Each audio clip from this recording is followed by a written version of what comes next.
Hey folks, welcome you all to a new video. This is CA Ganesh Bharadwaj. So your Jan 25 exams are starting from tomorrow onwards. So I hope your preparation is coming along fine. So in this video, I am going to give you guys a last minute guidance, right? Wherein I am going to address three important issues, which based on my past interaction with students, I felt that these are some areas which they are kind of looking for a guidance. So I thought I wanted to give some proper guidance on these three areas. Now, whether you're watching this video the day before your exam or maybe even 2 hours before your exam, right? You have your exam starting at 1:45 p.m. Maybe if you're watching it at around 12 noon or even 10 a.m. in the morning, it's absolutely fine, irrespective of your paper, because in this video, I am not going to get into any particular subject in specific. These are some basic things which you can follow in every single paper, right? So we are going to look into three important aspects which I feel students require some proper guidance on. Now, the first pressing aspect, the first pressing questions which students generally have is the whether I should write MCQ questions first or should I go for the descriptive paper, right? So now first let me address this particular issue. Now, guys, you have a reading time of 15 minutes, and as I understand from students, the MCQ booklet is not given in this reading time.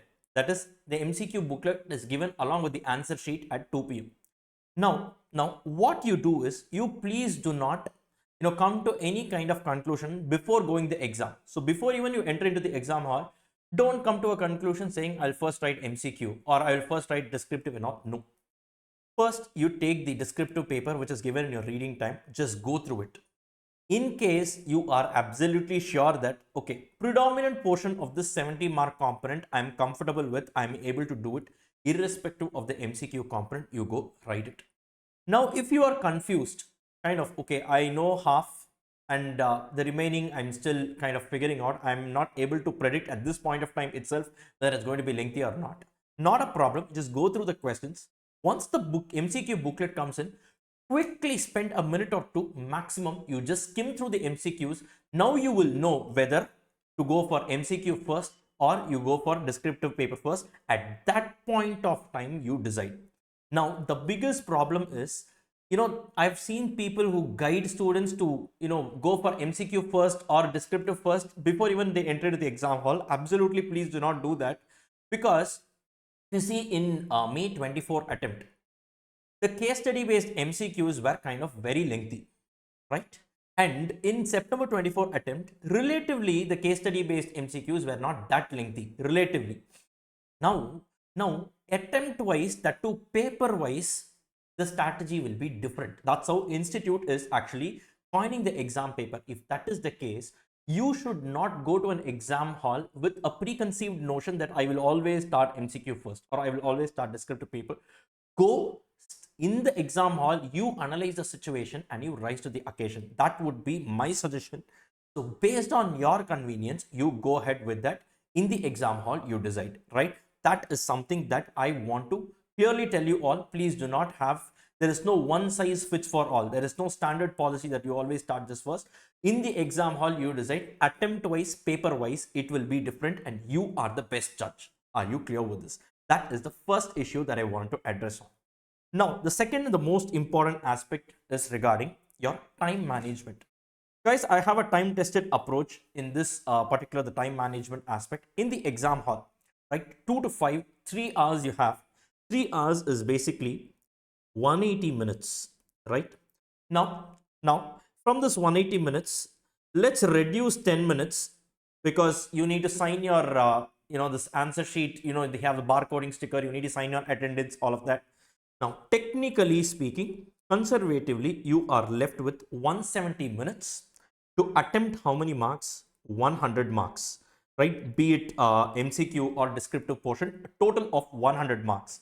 Or in other words, for every mark, you are left with 1.7 minutes, right?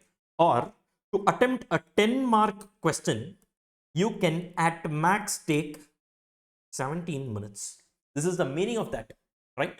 Now, have this thumb rule. Have this thumb rule. 1.7 minutes per mark. Now, sir, exactly for every question, for let's say a 10 mark question, exactly will I take 17 minutes? It is not like that. Some questions will definitely be lengthy. For example, in costing paper, your overheads or ABC, it requires a lot of solving, it requires a lot of presentation. Maybe it might take 20 minutes or at times even 25 minutes. Maybe this can be offset in an easier paper, in an easier question. Are you clear with this? Now, overall, have this the equation of 1 minute or 1 mark to take a maximum of 1.7 minutes. This equation, you have it in your mind, so that overall you at least know that whether you are finding the paper lengthier or not. Are you clear with this? Right? So now you need not have a timer every time you look at the watch. Absolutely, looking at the watch once again is a waste of time. Right? Don't keep doing that very often. Don't keep doing that very often. Overall, as you proceed forward, as you progress forward, if a particular question is dragging beyond 17 minutes, maybe give it some little extra time, maximum 1 or 2 minutes more. If you still feel you're stuck somewhere, maybe you just leave a couple of pages gap, go to the next question. As simple as that. Instead of standing there and being stagnated, it is going to impact the other questions as well. You move to the other questions. If you still have time, you can come back and solve it. Are you clear with this? This is something that I would suggest. And the most important aspect in all practical papers, now sir, theory I want to omit and go. Please do not do that, guys. Please do not do that. In case of theory component in practical papers like costing, your FM, even in your accounts and all, what I would suggest is do not omit theory. Right? Little basic preparation of theory you do and you go. Very basic preparation. You solve past RTPs, MTPs and past exam questions. In this, the theory questions will be very less compilation. At least go through this. You might not know in the exam. Suppose you find the paper lengthy. For practical papers, I'm saying you find the papers lengthy because numerical problems requires a lot of solving. It takes a lot of time.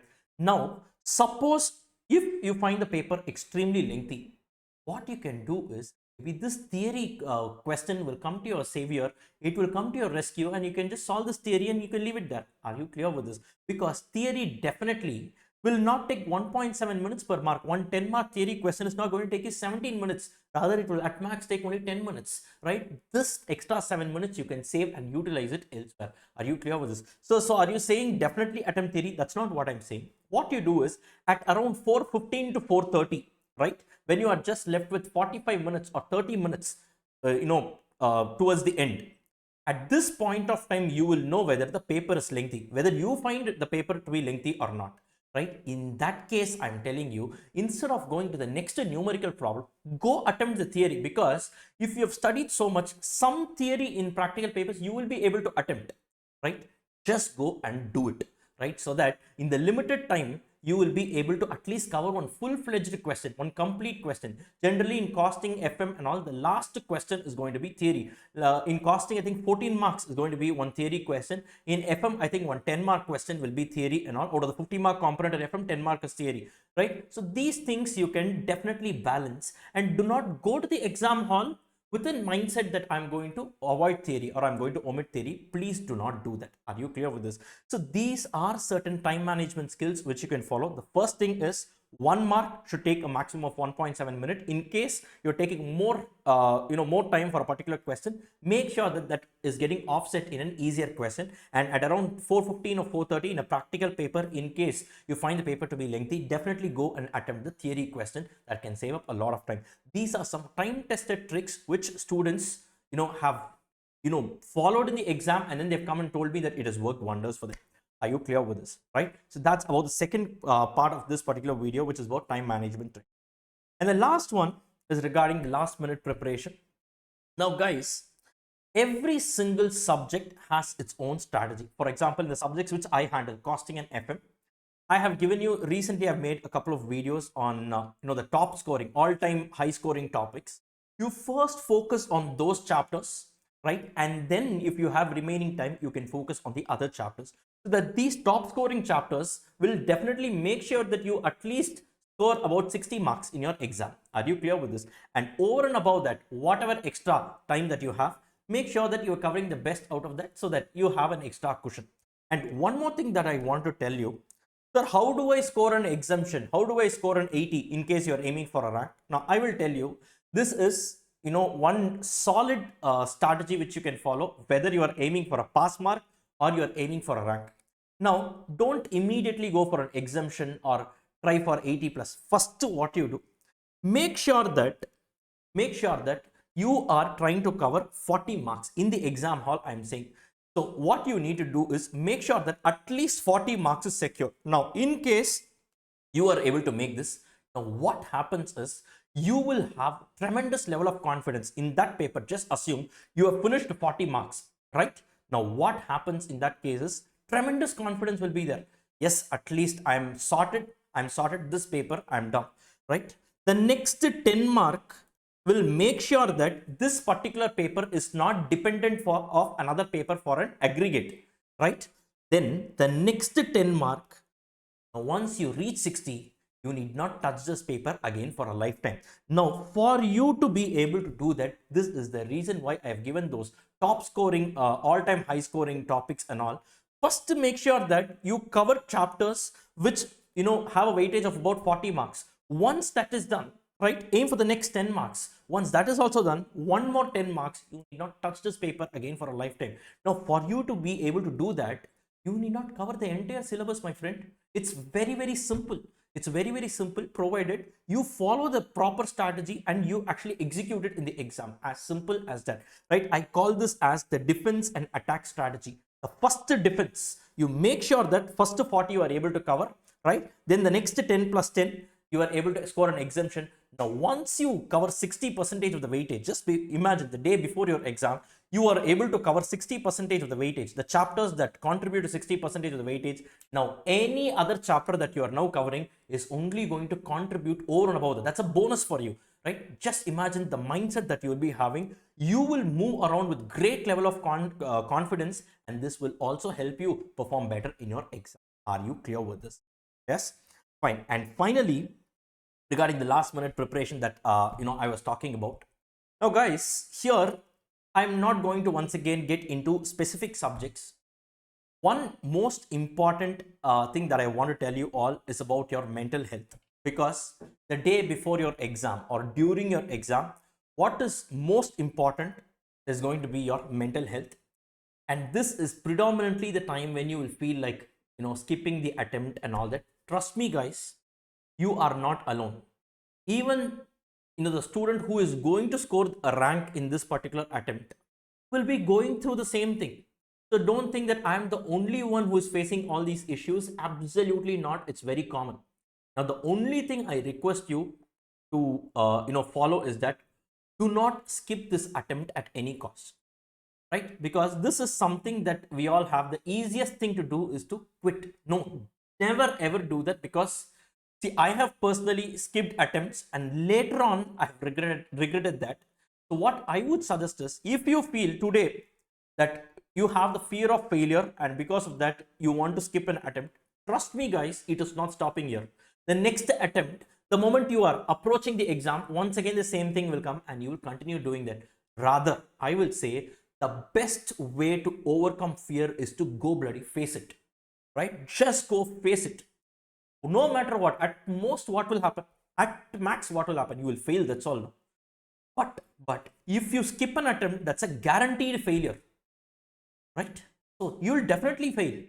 Whereas if you go write an exam, you at least stand a chance to pass, right? Now this is all your mind game, and half the students fail even before they enter into the exam hall, because they are in a state of emotion where they are not able to take a proper decision. They say, no, I'm not able to do that. Go face it. At max what will happen, guys, right? You will fail, that's all. No, trust me, if you go with confidence, you will not fail. Mark my words, you will not fail.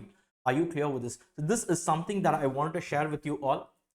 Don't worry, just go face the exam, and with whatever limited time available, make sure that you are using it productively and stay hydrated, eat healthy foods, get enough sleep, right? The day before your exam, you want to clock 15, 16, 17 hours and all, it will not work out. Rather, I would say stick to only 8, 9 hours. It's okay, absolutely fine. In the exam hall, you should be at the peak of your productivity. Make sure that between this 2 to 5, right? This exam time, even during the study leaves in between, make sure that you are actually doing something productive. Don't sleep during this time. Even during your study leaves, I'm saying do not sleep during this time. Make sure that you are at the peak of your productivity so that you are able to crack your exams the end of the day, right? Fine. So I'm sure you guys are going to make it to the top, and I will see you all in CA final. Thank you all so much. Bye bye.